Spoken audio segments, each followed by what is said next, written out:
कभी कभी होती है। मैं बुद्ध की मजबूरी सोच के परेशान होता हूँ कई बार, और फिर मैं सोचता हूँ कि काश ये यशोधरा जैसा व्यक्तित्व तो सबका होता।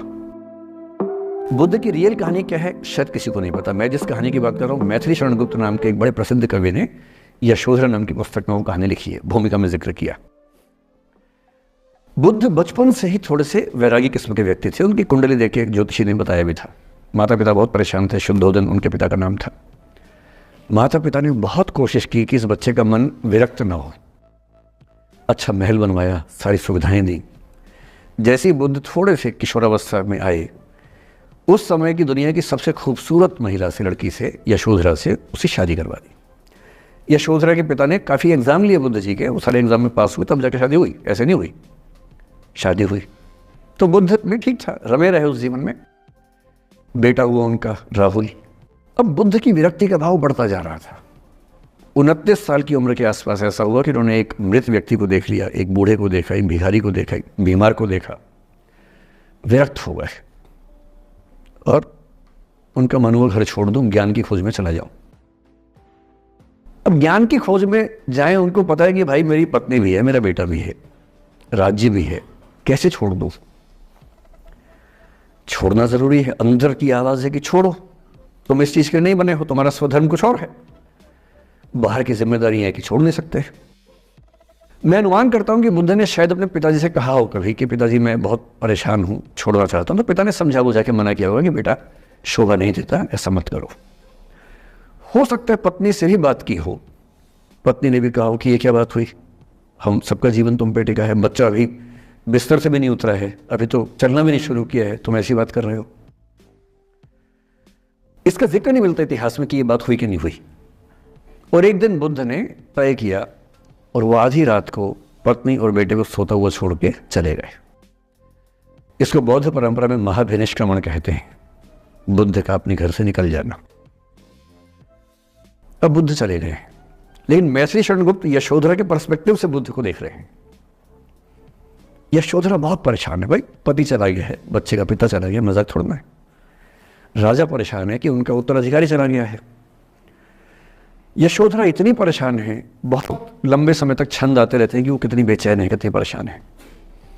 लेकिन यशोधरा की सबसे बड़ी परेशानी इस बात से नहीं कि बुद्ध चले गए, इस बात से है कि बिना बताए चले गए, भरोसा नहीं किया। और वो अपनी सहेली से कहती है, सिद्धि हेतु स्वामी गए, यह गौरव की बात। मुझे गर्व है कि मेरा पति इतने महान काम के लिए गया है। सिद्धि हेतु स्वामी गए, यह गौरव की बात, पर चोरी चोरी गए, यही बड़ा व्याघात।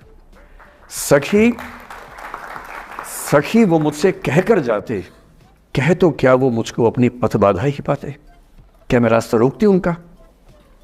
उसके मन में ये मलाल है कि बिना बताए चले गए। वो इस भाव को लेट गो नहीं कर पा रही है, परेशान है।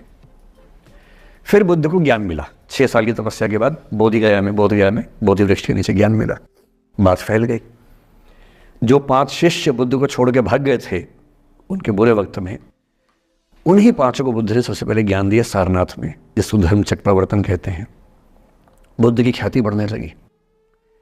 शुद्धोदन ने बुद्ध के पास, अपने बेटे के पास कई लोगों को भेजा ये कहने के लिए कि भाई यहां भी तो आओ, हमसे भी तो मिलो। बुद्ध का ऐसा प्रताप था कि जो उनके पास जाता वो बुद्धम शरणम गच्छामि हो जाता, वापस ही नहीं आता। तो फिर शुद्धोदन ने बुद्ध के बचपन के एक दोस्त को ये कह के भेजा, भैया मैं जानता हूं तुम वापस नहीं आओगे, पर प्रभावित होने से पहले बोल देना कि पापा याद कर रहे थे। तो वो गया, उससे वायदा निभाया, हो तो गया, बुद्ध के संग में दीक्षित हो गया, पर वायदा निभा दिया। तो बुद्ध ने कहा जरूर जाऊंगा, पिताजी की आज्ञा है तो जाऊंगा ही जाऊंगा। बुद्ध पहुंचे अपने कपिल वस्तु, जो अपना इलाका था, वहां पहुंचे। पूरे कपिल वस्तु में, नेपाल सिद्धार्थ नगर से नेपाल जाएंगे तो नेपाल बॉर्डर पे कपिल वस्तु है। मैं देखने गया था वो जगह जहां बुद्ध पैदा हुए थे, बड़ा सुंदर स्थान है, आप भी जाके देखेंगे अभी। तो बुद्ध पहुंचे रात को, एक धर्मशाला में रुके। अब वहां हल्ला मच गया कि राजा का बेटा धर्मशाला में। बुद्ध ने कहा भाई मैं देखो राजा का बेटा बन के नहीं आया हूं, मैं बुद्ध बन के आया हूं। सुबह उठ के भिक्षा मांगने लग गए उस इलाके में, अपने ही पिता के राज्य में। पिता ने सिर पीट लिया कि भाई क्या कर रहे हैं। फिर बुद्ध ने सूचना भिजवाई कि मैं बुद्ध हूं, बेटा हूँ संयोग से, ठीक है, मैं आ रहा हूँ मिलने के लिए, पर मैं बुद्ध होके आया हूँ, मेरी चर्या है, नियम है, मैं भिक्षा से ही जीवन जीता हूँ अपना। ठीक है, पिताजी ने कहा चल कोई बात नहीं। फिर बुद्ध गए पिता से मिलने, पिता से मिले, सबसे मिले, भरी सभा में, लेकिन यशोधरा नहीं आई मिलने के लिए, लेट गो नहीं कर पा रहे थे। उसके मन में दर्द था, छुप के क्यों गया, बता के जाता।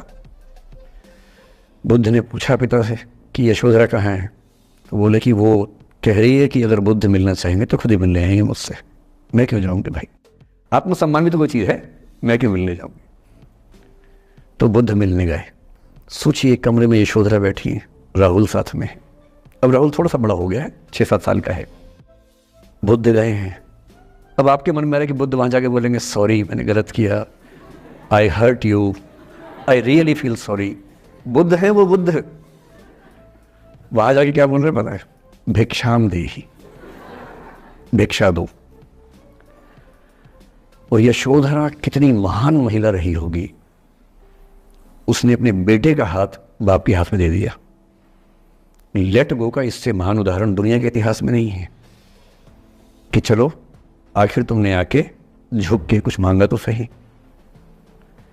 उसकी जितनी ईगो थी, अहंकार था, सब विगलित हो गया। और जो औरत परेशान थी कि मुझसे बिना बताया गया, उसने अपने बेटे को दे दिया कि इसको लेके जाओ, क्योंकि मैं जानती हूं कि तुम महान काम कर रहे हो, और तुम महान काम कर रहे हो तो मैं क्यों बीच में आऊंगी भाई, मेरा पति महान काम कर रहा है तो मुझे खुशी होनी चाहिए, और तुम्हारी उस खुशी में मैं क्यों पीछे हटूं। बस मुझे भरोसे में लेके जाते तो और खुश होती।